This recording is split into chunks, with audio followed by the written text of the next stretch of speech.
Welcome to It's Art at the End of the Day, episode 24. Wow, we are moving along. My next guest is an amazing artist I met recently when I popped into her studio at Rayleigh when I was exhibiting even at Rayleigh Windmill, and met Caroline, got talking. I now got a few pieces in her lovely studio, and she agreed to do a podcast with me. So please listen with me to my chat with Caroline. Right, you ready? Yes. I always start with my usual one, is how did your art journey start? Well, at school, obviously. Had a really good couple of art teachers. Didn't do anything really, sort of took it as part of usual. You have to take art, you have to do something, and I loved it. I was inspired by Hanna-Barbera, actually, the cartoons. Oh, right, cool, yeah.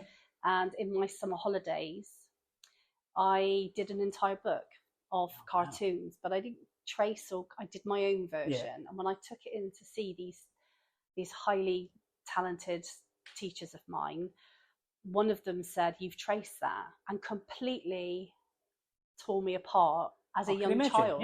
Yeah. And I was like, I didn't trace it, and my confidence was knocked. I was completely thrown by that. It did sort of put me off a little bit. And it's mad, isn't it? Because how old was I? Would have been not 13, 14. I'm 56 now. That's always stayed with me. Just the negative bit. That should be nurturing you. As an art teacher should be. He was in his way, and I look it back now, and I think what he was trying to do was get me to not do cartoons. Right. I did a Grace Jones back in the day, holding an eagle and in charcoal, and I remember thinking that was probably, even now, I remember it as being one of the best things I ever did, and he loved it. Yeah. So I think when I turned up with cartoons, a book full of cartoons, he thought I was wasting my...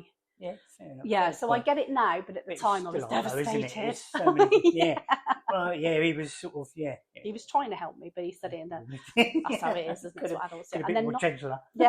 And then nothing. I came out, was going to join the army as an officer doing languages. Right. Didn't.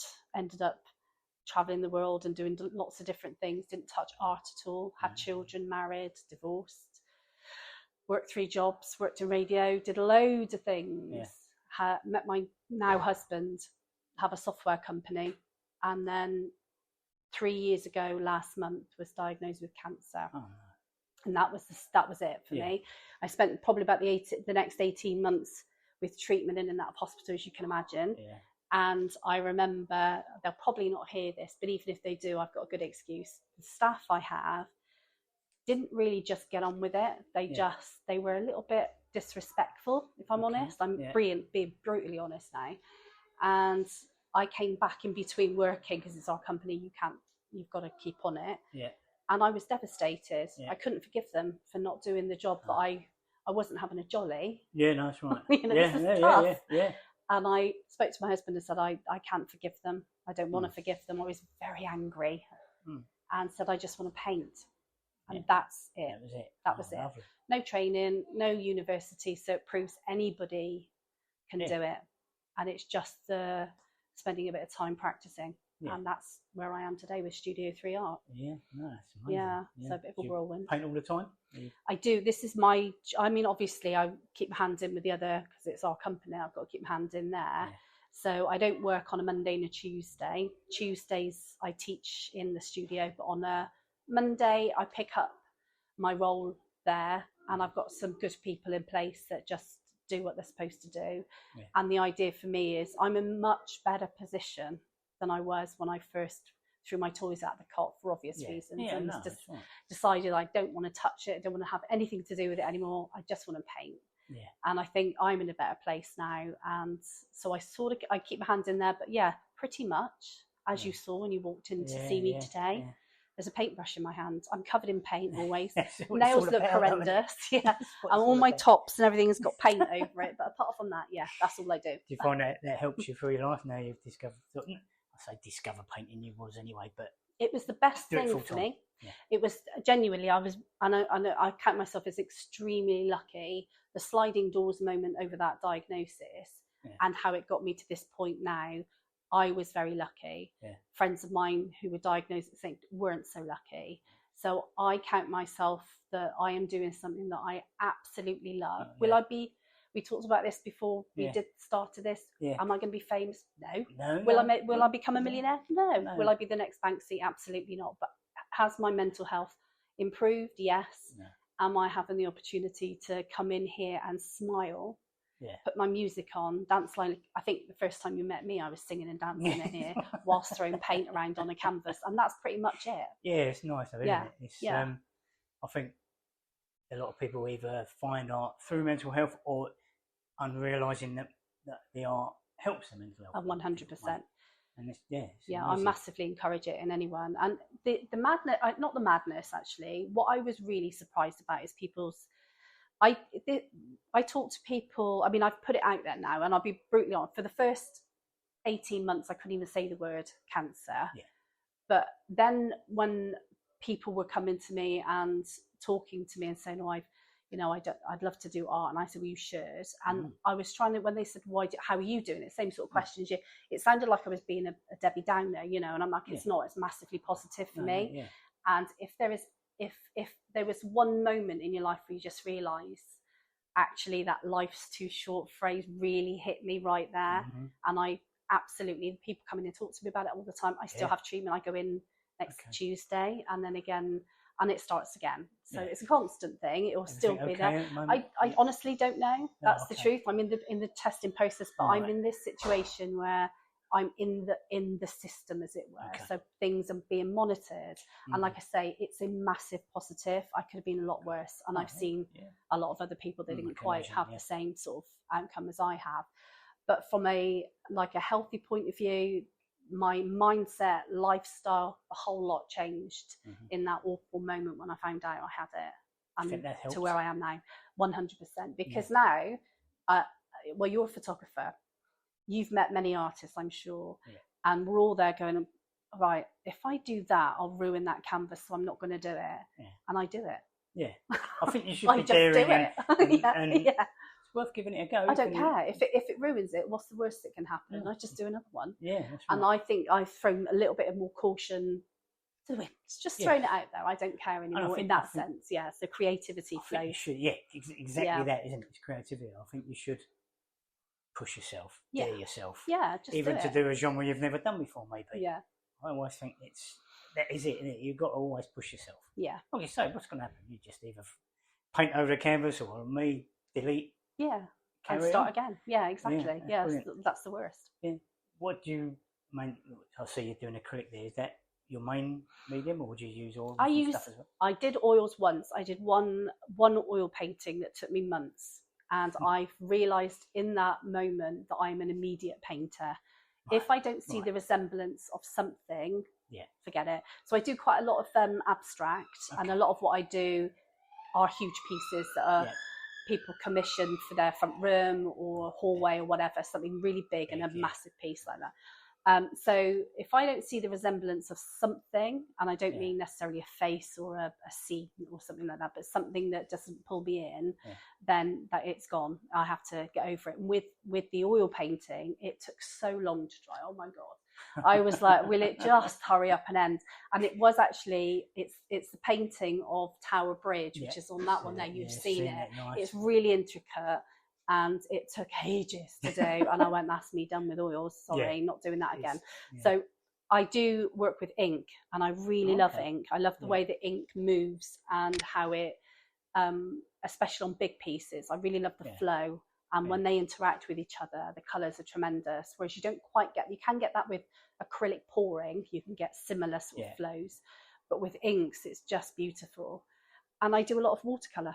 Which I take on holiday with me, because I've got to paint when I'm away, of course. So I have a tequila and a paintbrush. Tequila one hand. God knows what comes out of it. I think you don't stop really, do you? No. It's like you see, I don't know, piano players, drummers, they're always tapping. Doing this, aren't they? And I think artists are the same. They're always depending upon what it is, they're looking at painters. They'll be painting, sketches. They'll be sketching and stuff like that. And you take more notice of it. I really do look closely. I think we've discussed this. We're more observant as a breed. We like to. How did they do that? And is that digital? is that AI or is that real? See, that is the other thing creeping in now, isn't it? Oh, yeah, scary. Got big views about that. I don't like it, but there are AI artists now. Yeah, very much so. So, yes, it's art. It's that fine balance of, is it sort of commercial? Yeah. There is some fine AI stuff. Yeah. As long as they haven't just gone, draw me a picture of a lady holding a vase. Which is, unfortunately, that is what's happening. And it's all. And I think, it's going to be a really interesting next couple of years, I think, for artists as a rule and photographers. I mean, I just spoke to a guy yesterday, and he was saying that, like, back in the day, you had portraits. You couldn't take a photograph because they didn't have them, so portraits was the thing. Yeah. Then when photography came out, then people went more abstract and impressionist, and I think we're going to have to possibly move on and embrace it. Yes, I think AI is here to stay without a doubt. Yeah, and I think even digital. I've had a couple of digital artists in the studio, and they've done really quite well because we've talked about the clientele that are likely to buy their work, and they're artists themselves. They're just particularly good on a computer as well to pull things together. So there's an element of it's still justified in a lot of people's minds. Yeah, because I mean, I've done some pieces just. I can't draw. I'm not nowhere near a paint or draw and stuff like that. So I've used your Photoshop, your Canva and stuff. Yeah, and I've had a lukewarm response for that because they go, "Oh, that's AI." I go, "No, I've drawn it, and you can't." But I need to use a computer. Yeah, I know, and this is the thing. This is the difficulty I think everyone's ever going to have. Is then it doesn't matter if you're a digital artist. You're always going to be an AI artist. That part will disappear. You'll have the paintbrushed artist, the photography, but you are going to lose the digital artist because they will just be swallowed up by AI. Yeah, that's a shame, really. But I suppose it's life. Everything moves on. Yeah, we have to move on, don't we? Figure out what's coming next. We've got to like embrace it, kind of, and then like I don't know, just do what we do. Yeah, we know what's best, what we do. I find it hard to sell photography against art paintings. Yeah, because people go, "That's just a photo." Yeah, but the hours. It's funny. And you go, it is, and you could probably do it, but I've had to stand there if I was looking for something specific or whatever. And so it's the lighting, it's the timing. Yeah, there's a massive art to taking photography. Yeah, some of it, especially uptown, people do silly things right in front of you because you do the street photography. So you're there. I've had a guy walk past me with a cat on his shoulder. Oh. Straight away, got him. And people, you can be up there for hours. Yeah. And then also you could sit and have a coffee and it's all going on. So it's good. It's interesting to capture definitely people and stuff in their everyday lives and that. But do you do all aspects of painting art? Do you do portraits and stuff, or is it just abstract? Yeah, no, I could do eyes, noses, and mouths, but put them together, they all look like rabbits. They genuinely do all look like. I go look again. How is that a rabbit again? How have I managed the rabbit? I don't know. I love to do, and I've done quite a few of these for people, just a set of eyes with this abstract, and they're great. And then they go, "Oh, great! Can you do me a portrait?" Absolutely not. No. I don't know how people do people. No, not at all. There is a certain talent in a portraiture. If you give me a picture to paint, I'll paint it for you. But for faces, I don't know what part of my brain doesn't click. But so I don't do them here. But I do offer doing portraiture here because I have some fantastically talented portrait artists who are here. One of them, I'll be honest with, a girl called Sydney Onley. And if you're into the Tour de France. Right, Oliver, I think his name was Oliver Onley, was in the Tour de France. He did extremely well. Connection, just saying. But anyway, she's a fantastic. She's an accountant by day, and an awful lot of portraits that come in here I give to other artists, and it allows for us to do pet portraits, family portraits, pregnancy portraits, buildings. So offering a mass. Offering, as opposed to, it's not just what's on the walls. There's the commission work that I do, and there's all these other things that can happen as well. And I recognise I'm not that good, so I'm going to give that to somebody else to do. And what it does is it elevates their work and it gives them an outlet as well. And she is by far one of the most talented portrait artists I've ever seen, and she's so good. And I've said to her, the irony with Sydney, she'll probably kill me for saying this, she don't really like people that much. She's fine with her own look, but she doesn't want to communicate and try and get in somebody else's head. So we'll take a pic. You came in, so do me a portrait of my family, and I'll ask you the size, the colours, anything you want changing, and stuff, and I'll know what I'm asking because I'm quite out there. Sydney's the opposite, and you find that a lot with people in the art world. They're either quite out there or they're completely the opposite. And she is that. So she's great in the circle of friends. She's great at work, but actually she doesn't really want to communicate with Joe Public in the nicest possible way. She'll do the work and she'll do it, but she's really good. And I've got some lovely ones. Like there's a picture of Debbie Harry behind you, done by by Sharon. And again, that is Debbie Harry sat right there in the 80s, and she did a. I genuinely I don't know how she does it, and she's incredibly talented. Yeah. I mean, got some beautiful work in here. Thank you. It's just stunning. When did you start Studio 3? The studio was opened a year and a half ago, so I'll be coming up for 2 years at the end of this year. And it literally was for me to just paint. As you can see, the beautiful floor is covered in paint. This is covered in paint. It was just for me to throw paint around. And mine is, like I say, quite messy. And I'll put it in the window, and if it sells, it sells. If it doesn't, it doesn't. I'm not worried about it.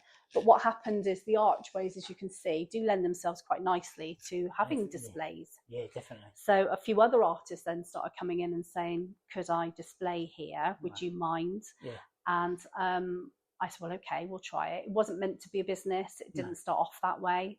And actually it's morphed into something. So I did originally rent the space. So I charge for 4 pieces, £50 a month, and then took that away because what I felt was that if you could afford to be in the window, you keep paying whether you sold or not. And what that did is the list of people trying to get in got longer and longer and longer, but I couldn't turn people away because it's if you've got the space and you're willing to pay, you can stay there. Helped to keep it open, but wasn't enough to obviously pay for the rent and stuff. But as the year went through, I decided actually what I'm going to do is take back a little bit of control and offer it out. So if things don't sell after a couple of weeks, a couple of months, what we'll do is take them out, give someone else a go, you come back in, and what we do is then everybody gets a go, if you like. Yeah, it's lovely. Yeah, which is nice. I think last year, I had some stats last year of how many pieces we did, and it was quite incredible. There's over 100 original pieces sold, about another 60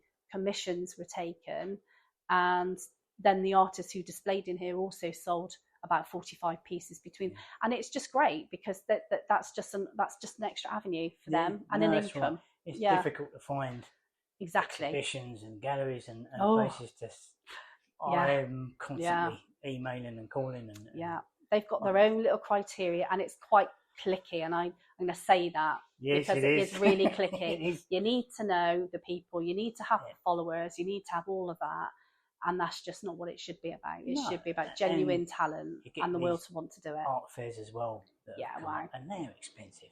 Really expensive. I've done Parallax, which is usually around Chelsea way, and that's probably the cheapest. But the other art fair and Holy Art, they are extremely expensive, and it's not fair. No, it isn't. They've got to pay for that. Then they've got to try and somehow make the profit. That's right. Won't, never. No, I mean, you'll never make your time back. Forget that. If you add on the time it takes you to do your job, to do mine, you just don't get your money back. And so the whole big thing about in the artist world is the big, what do I charge? And I say, forget how long it took you to do it, because wipe that off. Just get yourself known, start to build it up, and as long as you make a little bit of profit to buy your next canvas and a bit of paint, then you're laughing, because that's only going to increase. And that is the difficult piece. Is pricing your work. I'm probably easier because I go on how much it costs me to get made, then I add whatever I want on top of it from there. But painters, when you put in days, months, and someone I've known have done 14 years to do a painting. You think, no, don't take that how long. would you price that? Well, you would, and I think that's where when you asked me about the oil painting, that took months. I couldn't price that. No. I mean, that one particularly did go for just shy of £400, but it was based on the oil and the amount that I used. It's worth more than it was 100%. I had a woman, actually, she was in a gallery in Chelsea, and she happened to be walking past. I think she was at a funeral around the corner, and she come round here for a coffee across the road from me, and she sat there and she said, that should be in a gallery in London, and you are not charging enough. I said, I'm in Rayleigh, and with the greatest respect, it will still be sat with me if I charge what it should be charged. So do I want to keep hold of all the art? No. I want it to go. I want it to go to people, and I want to sell it. So it's that fine line of. It's such a lovely feeling when someone buys a piece. 100%. They're on the more same than page. just the money. It's the fact that they fell in love with it. They're going to hang that in their house. And that's one of the best things. People then show me where they place it, and I really genuinely get hair on the back of my neck. Yeah, no, I do. It's lush, isn't it? Try my eyes, I'm like, oh my god, yeah, I know. It's because they connect with it, not necessarily in how he's painted it. They make their own story up. They do, yeah. But they fall in love with it enough to take it home. Yeah.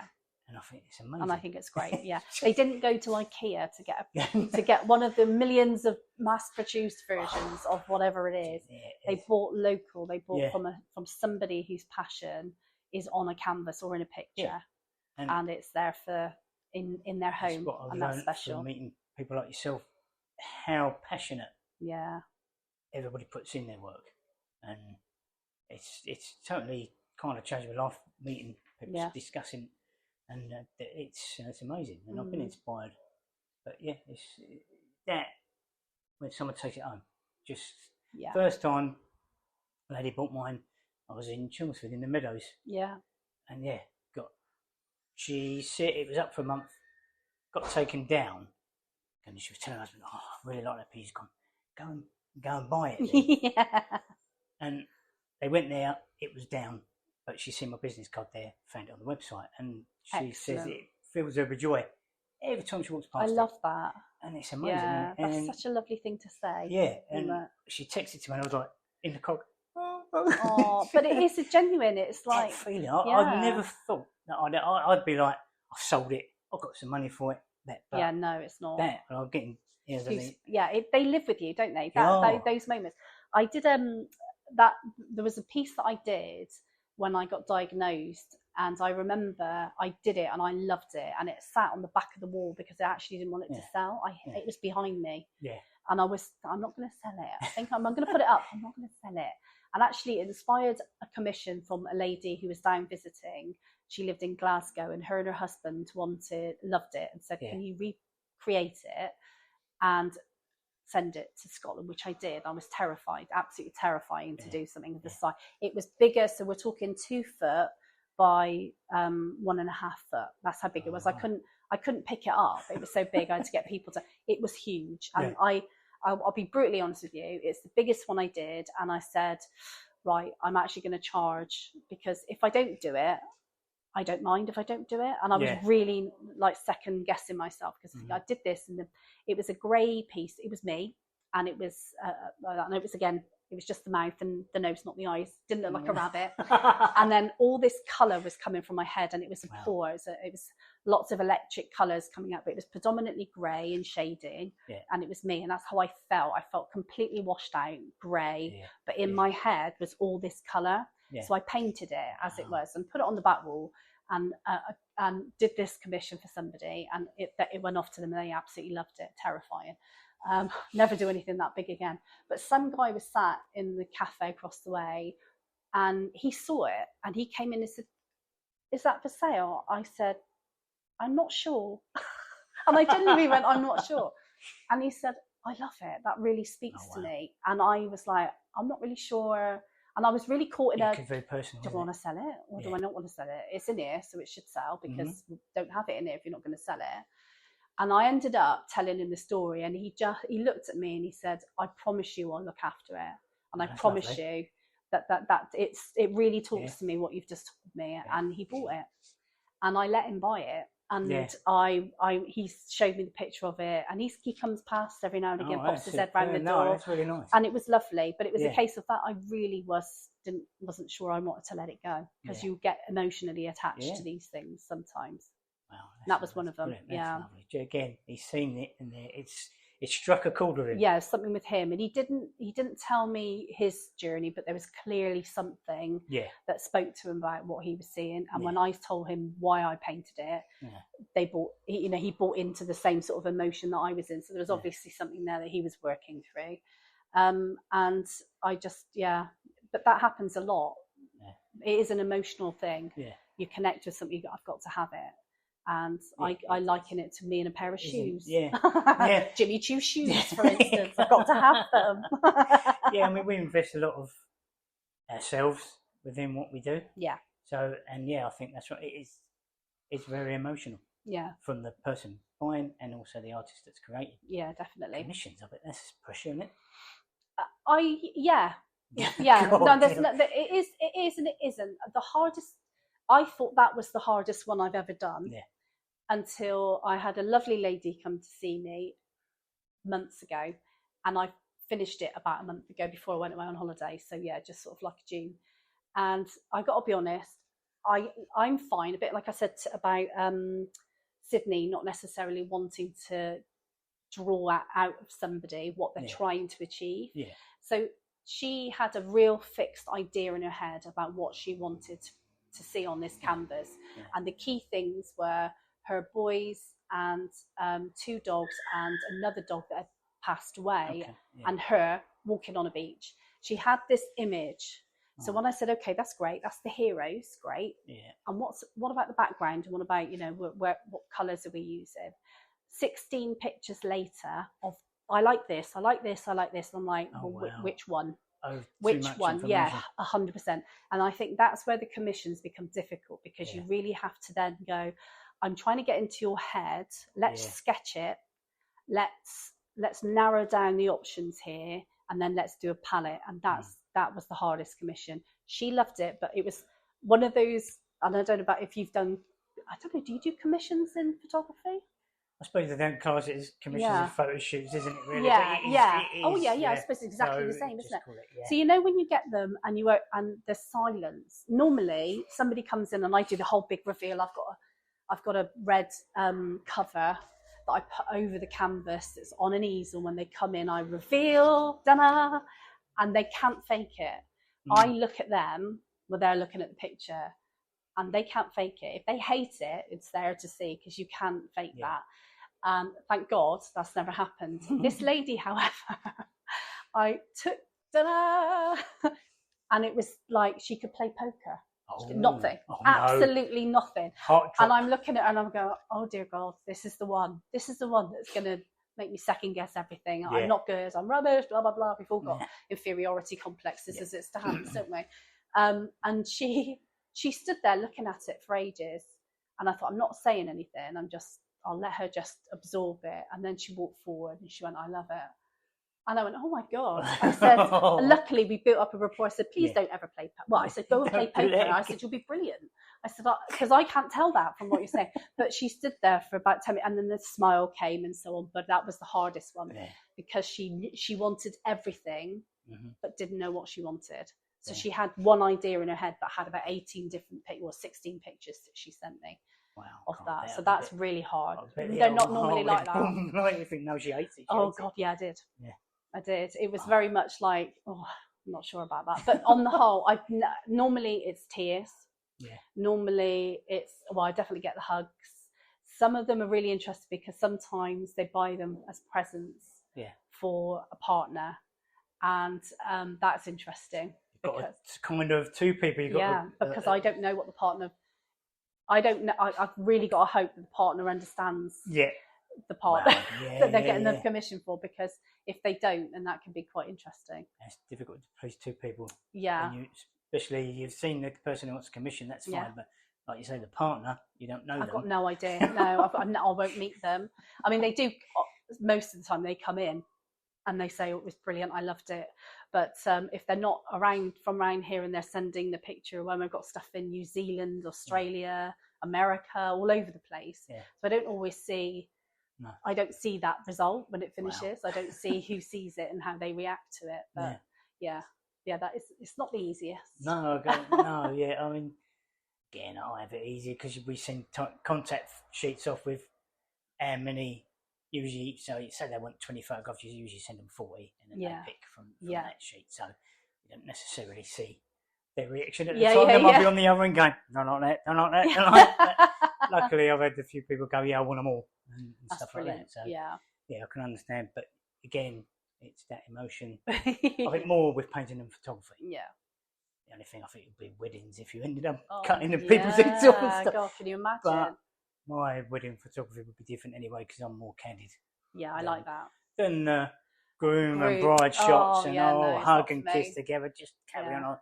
I'll be taking pictures without you knowing, stuff like that. I love that. Yeah, because I really I love think it's that. more natural. Yeah. I like natural stuff like that. My on my wedding day, it was snowing.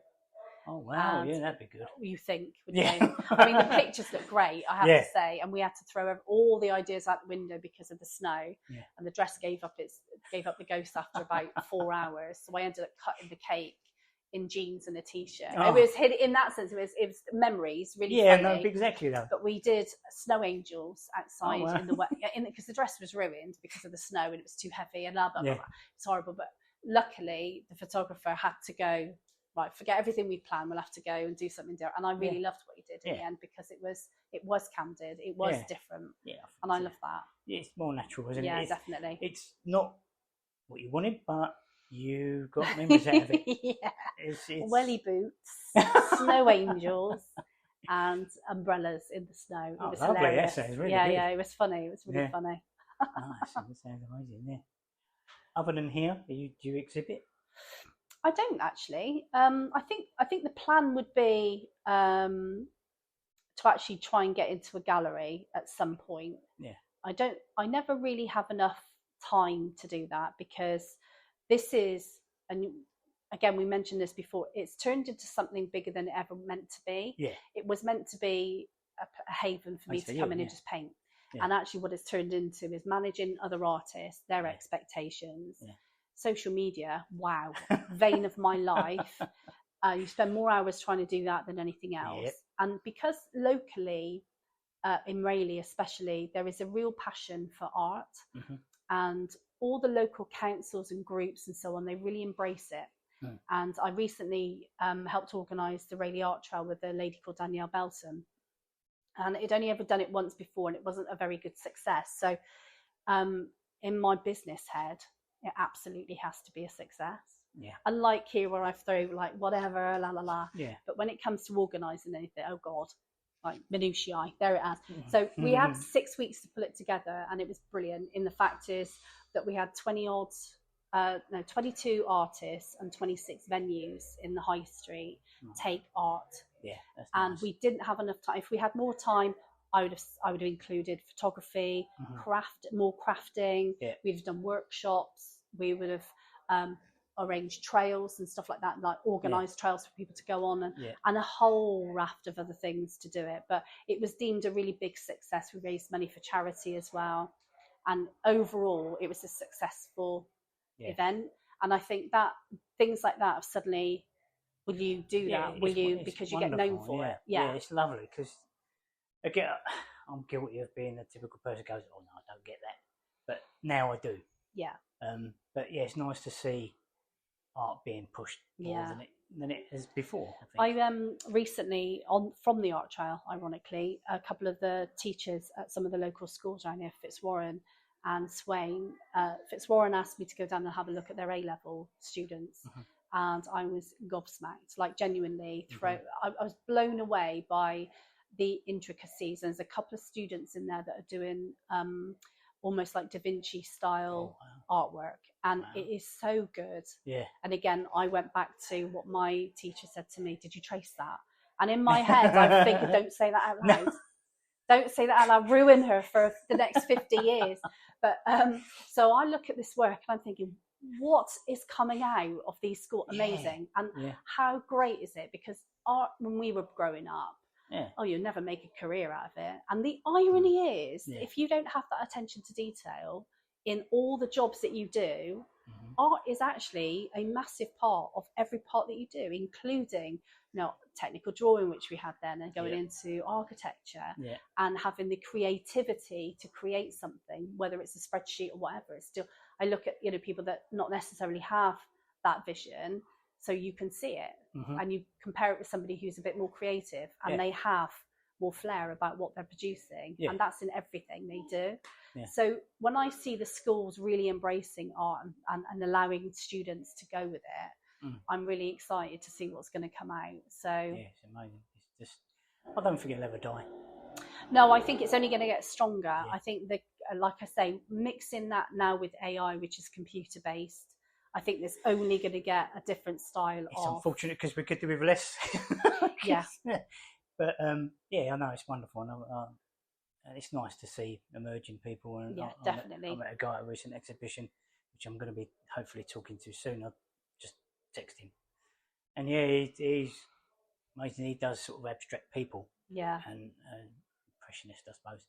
But yeah, I'm like, well, I can't do that. yeah. How'd you do that? I can't do that. But I think that's great, though, isn't it? I mean, Yeah. I think if we're questioning how somebody does something, there's an opportunity to learn, and that's why I think something like the art trail that happens all over Essex and all over the country.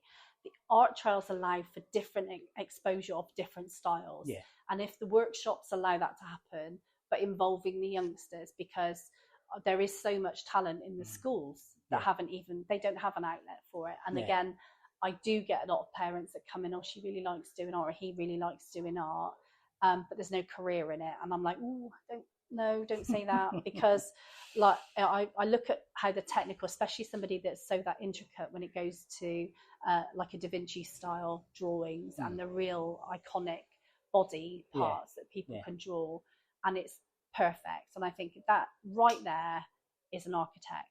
Yeah. Because they can see it, and yes, you need the computer skills as well, but you need the vision and the ability to put that into the computer to enable it to do it. So I think yes, you can make an absolute fortune actually in art, and it doesn't have to be standing there with a canvas and a bit of paint. Right. It can be in so many ways. Some technical drawings and blueprints are amazing. Yeah, and somebody has to do it. I love to have those on the wall, and you get sort of. Drawings of bodies, I can't think of the word. Anatomy. Anatomy, that's the word. Yeah. They were amazing. And you think someone has drawn that.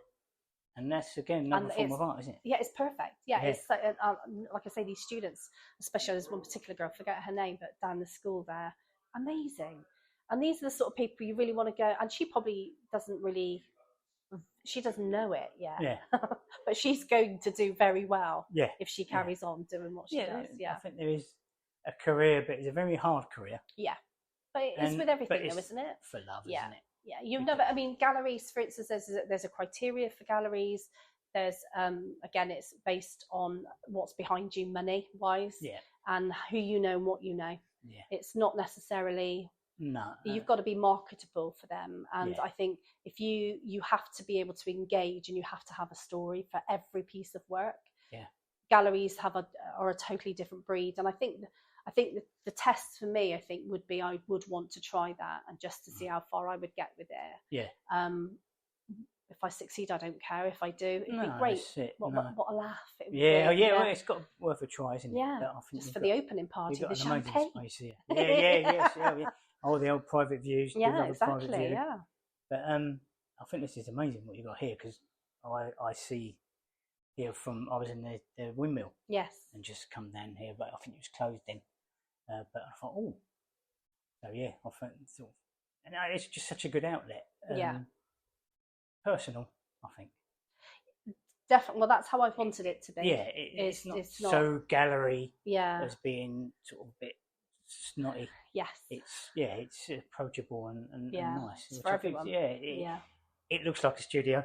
Yeah, it does. It's got that feel about it. I do tidy sometimes, Dave. No, I really do. But I think it's very different. I mean, most of the stuff in here now, as you see, we're sort of, because I'm teaching, I've got the tables. Most of this, when I'm open, is all outside anyway. So it is a lot clearer. But on the whole, it's it's always going to be messy, because paint is messy. That's nice though, isn't it? Yeah. How many did you teach at a time? I do one-on-ones. I only do one-on-ones, I think it's difficult size-wise, because, like I say, some of the stuff I do, pouring is very popular at the moment, the pouring art and the hairdryer arts and epoxy resin. And so I only have a certain amount of masks for that. Right, so I can't really have too many people in here. Yeah. I also think I have students that come all the time. and I have others that come in ad hoc. So they'll come in if they've just started on their journey with, say, watercolours, they'll get the fundamentals, and then they go off and do their thing, then come back. They almost hit a wall, and they go, right, now where do I go? And it's confidence in everybody. It's not, like I said, for me, it's a case of I don't care if it goes wrong because I'll just start again. It isn't like that for everybody, and I appreciate that because some people, it's not cheap. This is not a cheap hobby. So if you do watercolours is the most effective and cost-effective way of starting.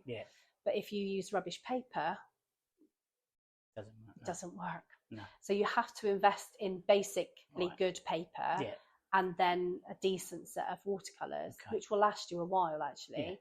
But then the worry is that if you make a mistake, I've ruined that sheet, and that creeps in a lot. So I think there's the element of what people come back. I suffer for a bit, like lack of confidence, stuff like that. It's not until people see a certain picture or whatever, and they go, that's amazing. You go, oh, is it? I think it's nice to have someone like yourself just going, that's good what you're doing. Just try this, but that's exactly that. And that's often is all it needs.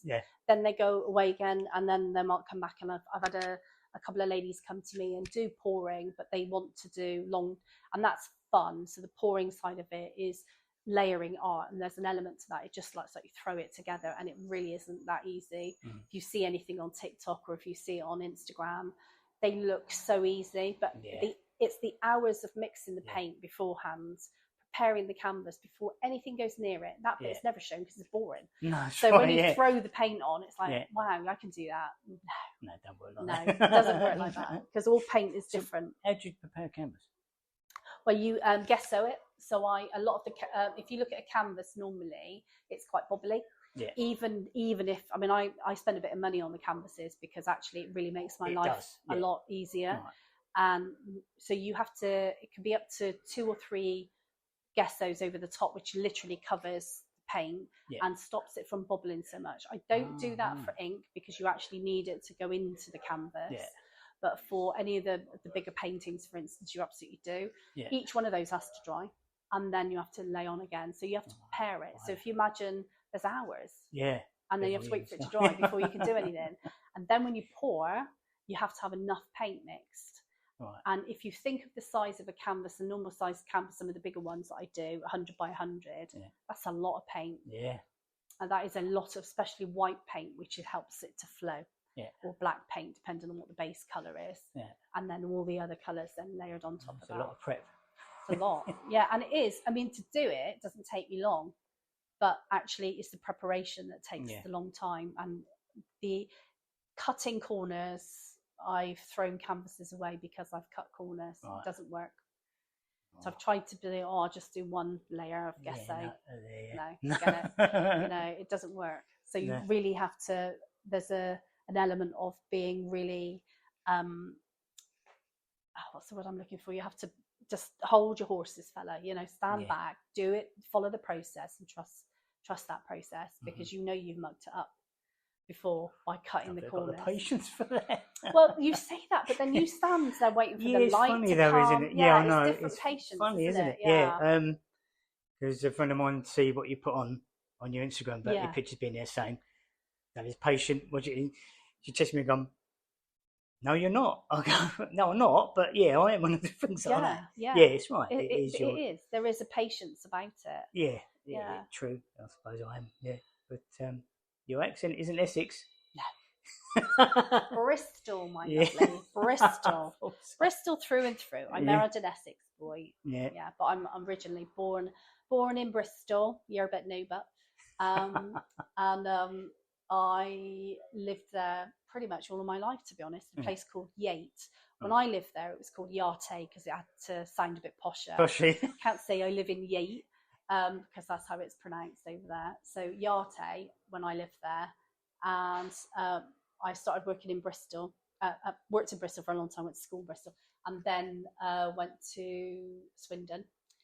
And that's where I met my now husband. He's from Essex, worked in London a lot, but the business we set up was set up there because it's cheaper than in London. And a couple of years ago, 4 years ago, next month, we moved up here. Yeah, The business nice, is doing all right down there. We can commute. It's so easy now. good, The yeah. Lizzie line's brilliant. Yeah, I know it, isn't it? Yeah, Amazing. Yeah. So we get back down there. My Yeah. kids come up and I go down there. They're in Bristol and also in Swindon. Yeah. But yeah, I've been accused of being accused. I've been told I sound like I'm from Norfolk, and I'm like, no. No. I go, where's that come from? How on earth do I sound like I'm from Norfolk? No, definitely not. No. So yeah, Bristol. Yeah. Australian I've had. No, definitely no, not I might Australian. say more saying not Australian. Yeah. Than you would. No, I'm not Australian. Yeah. Oh, okay. You sound Australian. No, Bristol. And I say lush a lot. So they say, well, you're Welsh. No. Gert Lush is Bristol. Lash was Gavin and Stacey. Yeah. And they nicked that from us Bristolians. We started it. Yeah. And I'll arm wrestle anyone that tells me otherwise. Yeah. That's amazing. Yeah. Thank you for talking to me. No, you're very welcome. What a lovely conversation I had with Caroline. Thank you to her for being so open about her life struggles at the moment and the way it sort of brought her into art and owning Studio 3 Arts, which is an amazing gallery with some amazing artists in there. Like I said, I'm pleased to be in there myself. Please, if you're in the Rayleigh area, Rayleigh Essex, please pop down there. I will link all the details in the show notes and description. So please, it's got some wonderful pieces and would look amazing on anybody's wall. Just please visit. Reflecting a little bit on our conversation, how things bring you into this world of art from different directions. And once you're in it, I don't think you can then go away from that, and it just builds and builds like it has for me. Can't believe I'm doing podcasts talking to artists, to be fair. Not good with words, as you can tell by all the I do most of the time. Right, if you'd like to listen to more, please subscribe, like, and all that business. And I shall be back in 2 weeks, hopefully, with some more fascinating people who do art. So it's art at the end of the day.